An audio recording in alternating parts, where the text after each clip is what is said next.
The amazing thing about Red Bull double pipe is it doesn't favor either type of rider that we see normally in competition. It's unique. When you look at it on paper, you'd think it would really play to the favor of the half-pipe riders, but interestingly, by injecting more transitions, they've leveled the playing field. We're seeing strong slopestyle riders like Stale Sandbeck come out swinging, and pipe specialists like Chase Josie doing equally as difficult runs, but in completely different ways. You have to be technical, going over the spine and the tricks that you do, alley-oops, all sorts of crazy stuff that are possible here that in a normal half-pipe might not give you the best run. There's so many lines and you can just explore around. For sure, that's the future, I think.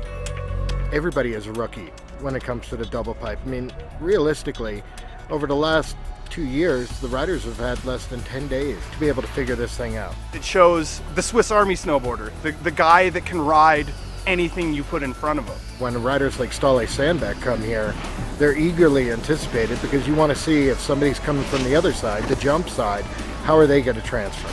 He is indicative of the fact that you're not going to see the usual half-pipe players necessarily at the top of the podium in a situation like this.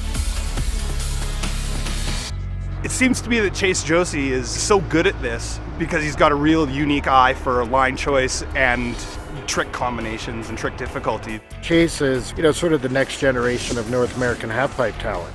He's got a very fluid, very clean style. You can do all the tricks in the world, but you're going to be most impressed, amongst your peer group by the guys who make it look most effortless. And that's what Chase is.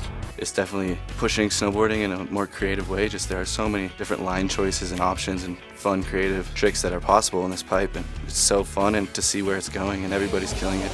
Double back Michael Chuck over that gap. That is a heavy, heavy move. Right now, Stale Sandbeck is at the cusp of what's happening in freestyle. I mean, the guy's got triple corks better than all but a handful of guys. It's funny, I think a lot of people wish he rode half-pipe more, just because he brings that dynamic to half-pipe, where he lists on the side of style, yet he can do all the tricks. That's the magic of Stale, that's the allure. I'm just enjoying the double pipe and just trying out new ways of snowboarding for me. Now you may be asking yourself, Stale Sandbeck competing in a half-pipe competition? He is the silver medalist from the Sochi Games, but Stale has got style by bucket. Chase won this thing because he showed us a true mastery of the double pipe. He linked technically difficult trick to technically difficult trick. Taking off on your heels and doing a double Michael Chuck over top of a 25-foot gap, that's just next level stuff. I think that's why riders get the respect when they show that they can go frontside, backside, spin, even some dudes going upside down over the spine. It's just the beginning. I find it interesting, in 10 years, are we going to look at people like Chase Josie as the veterans of the double pipe?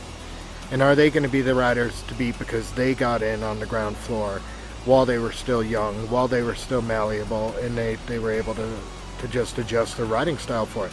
For anybody who hasn't tried this one out, the sooner the better, because at some point you're going to be playing catch up because we're just going to start seeing this sort of setup more and more.